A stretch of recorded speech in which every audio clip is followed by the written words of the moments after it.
जतुं यस्त्रिपुरं हरेण हरिणा व्याजात् बलिं बध्नता स्त्रष्टुं वारिभवोद्भवेन भुवनं शेषेण धर्तुं धरम् पार्वत्या महिषासुरप्रमथने सिद्धाधिपैः सिद्धये ध्यातः पञ्चशरेण विश्वजितये पायात् स नागाननः विघ्नध्वान्तनिवारणैकतरणिर्विघ्नाटवीहव्यवात् विघ्नव्याकुलाभिमान गरुडो विघ्नेभ पञ्चाननः विघ्नोत्तुङ्गगिरिप्रभेदनपविर्विघ्नाम्बुधेर्वाडवो विघ्नाघोरघनप्रचण्डपवनो विघ्नेश्वरः पातु नः खर्वं स्थूलतनुं गजेन्द्रवदनं लम्बोदरं सुन्दरं रस्यन्दन्मदगन्धलुब्धमधुपव्यालोलगण्डस्थलं दन्ताघातविदारितारिरुधिरैः सिन्दूरशोभाकर वन्दे शैलसुतासुतं गणपतिं सिद्धिप्रदं कामदं गजाननाय महसे प्रत्यूहतिमिरच्छिदे अपार करुणापूरतरङ्गितदृशे नमः अगजानन पद्मार्कं गजाननमहर्निशम् अनेकदन्तं भक्तानामेकदन्तमुपास्महे श्वेतांगं श्वेतवस्त्रं सितकुसुमगणैः पूजितं श्वेतगन्धैः क्षीराब्धौ रत्नदीपैः सुरनरतिलकं रत्नसिंहासनस्थं दोर्भिक्पाशाङ्कुशाब्जाभयवरमनसं चन्द्रमौलिं त्रिनेत्रं ध्यायेच्छान्त्यर्थमीशं गणपतिममलं श्रीसमेतं प्रसन्नम् आवाहयेतं गणराजदेवं रक्तोत्पलाभासमशेषवन्दयम् विघ्नान्तकं विघ्नहरं गणेशं भजामि रौद्रं सहितं च सिद्ध्या यं ब्रह्मवेदान्तविदो वदन्ति परं प्रधानं पुरुषं तथान्ये विश्वोद्गते कारणमीश्वरं वा तस्मै नमो विघ्नविनाशनाय विघ्नेशवीर्याणि विचित्रकानि वन्द्यजनैर्मागधकैः स्मृतानि श्रुत्वा समुत्तिष्ठ गजानन त्वं ब्रह्मे जगन्मङ्गलकं कुरुष्व गणेश हेरम्ब गजाननेति महोदर स्वानुभव प्रकाशिन् वरिष्ठ सिद्धि प्रिय बुद्धिनाथ वदन्त एवं त्यजत प्रभीति अनेक विघ्नान्तक वक्रतुण्ड स्वसंजन्यवासिंश्च चतुर्भुजेति कवीश देवान्तकनाशकारिण वदन्त एवं त्यजत प्रभीति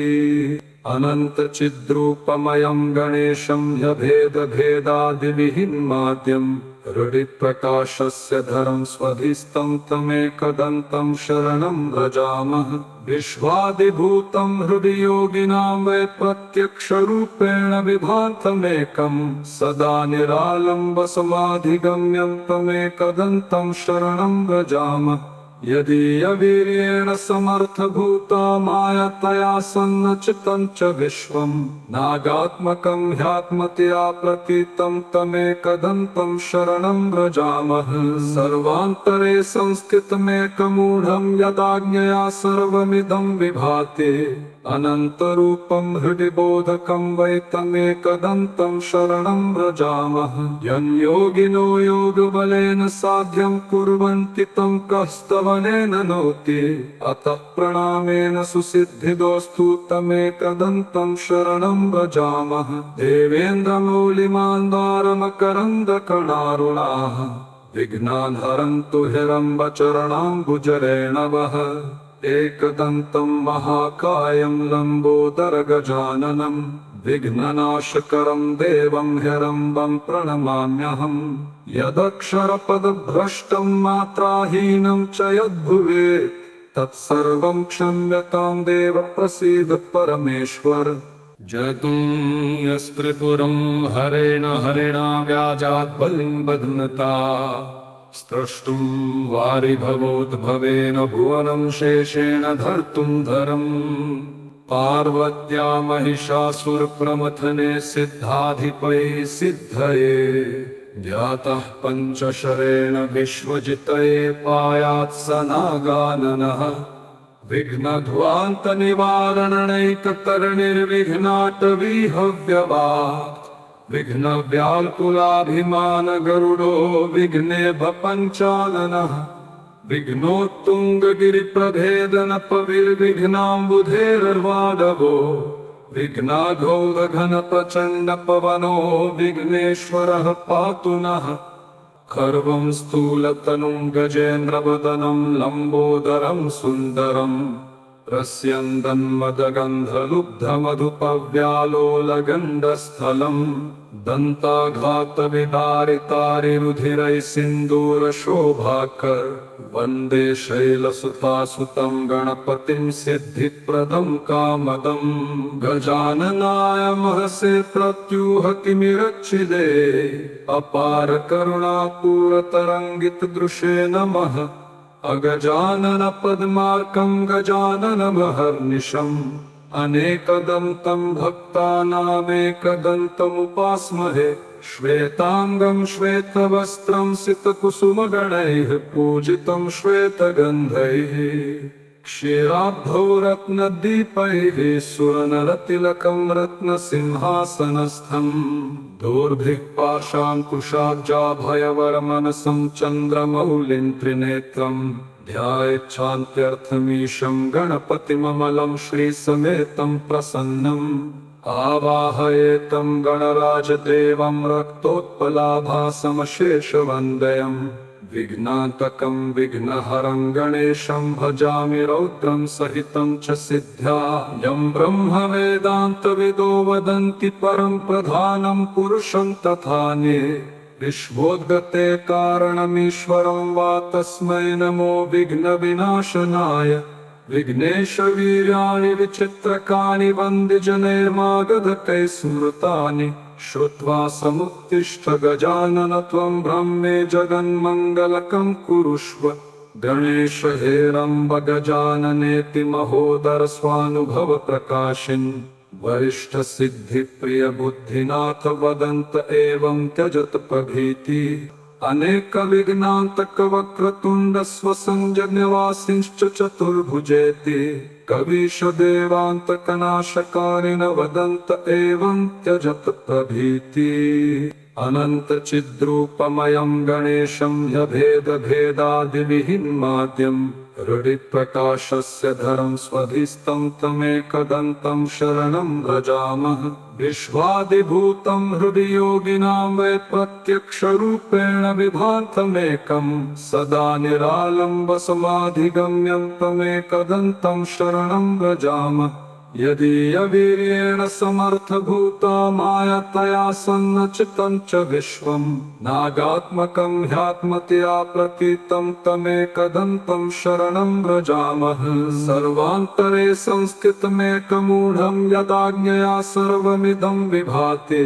अनन्तरूपं हृदि बोधकं वै तमेकदन्तं शरणं व्रजामः यन्योगिनो योगबलेन साध्यं कुर्वन्ति तं कस्तवनेन नौति अतः प्रणामेन सुसिद्धिदोस्तु तमेकदन्तं शरणं व्रजामः देवेन्द्रमौलिमान्दारमकरन्दकणारुणाः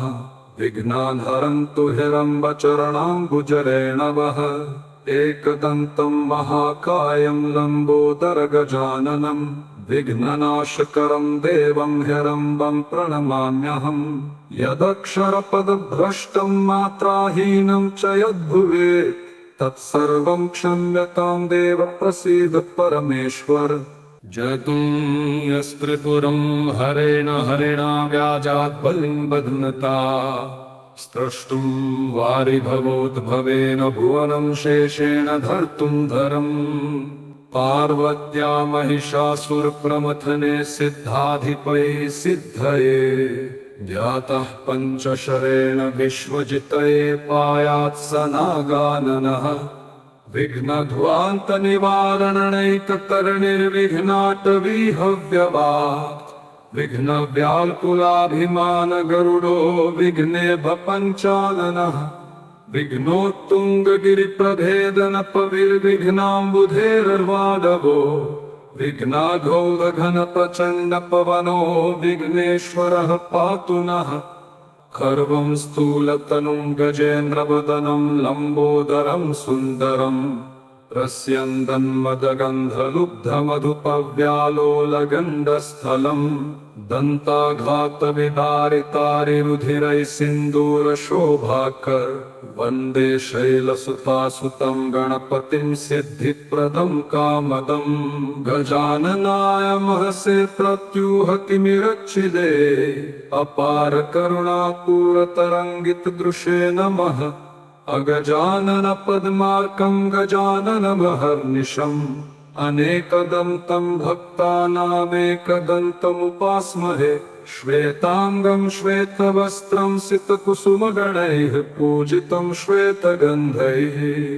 क्षीराब्धौ रत्नदीपैः सुरनरतिलकं रत्नसिंहासनस्थम्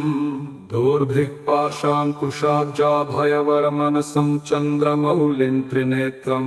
ध्यायेच्छान्त्यर्थमीशं गणपतिममलं श्रीसमेतं प्रसन्नम् आवाहयेतं गणराजदेवं रक्तोत्पलाभासमशेषवन्दयम् विघ्नान्तकं विघ्नहरं गणेशं भजामि रौद्रं सहितं च सिद्ध्या यं ब्रह्मवेदान्तविदो वदन्ति परं प्रधानं पुरुषं तथान्ये विश्वोद्गते कारणमीश्वरं वा तस्मै नमो विघ्नविनाशनाय विघ्नेशवीर्याणि विचित्रकानि वन्द्यजनैर्मागधकैः स्मृतानि श्रुत्वा समुत्तिष्ठ गजानन त्वं ब्रह्मे जगन्मङ्गलकं कुरुष्व गणेश हेरम्ब गजाननेति महोदर स्वानुभव प्रकाशिन् वरिष्ठ सिद्धि प्रिय बुद्धिनाथ वदन्त एवं त्यजत प्रभीति अनेक विघ्नान्तक वक्रतुण्ड स्वसंजन्यवासिंश्च चतुर्भुजेति कवीश देवान्तकनाशकारिण वदन्त एवं त्यजत प्रभीति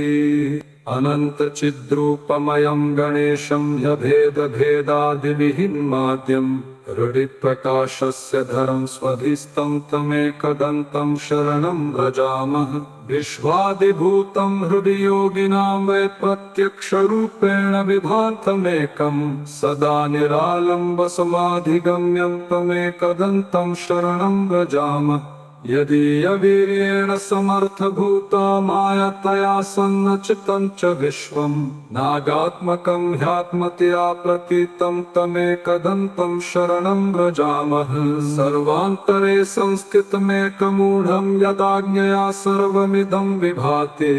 अनन्तरूपं हृदि बोधकं वै तमेकदन्तं शरणं व्रजामः यन्योगिनो योगबलेन साध्यं कुर्वन्ति तं कस्तवनेन नौति अतः प्रणामेन सुसिद्धिदोस्तु तमेकदन्तं शरणं व्रजामः देवेन्द्रमौलिमान्दारमकरन्दकणारुणाः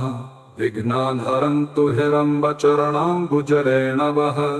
एकदन्तं महाकायं लम्बोदरगजाननं विघ्ननाशकरं देवं हिरम्बं प्रणमाम्यहम्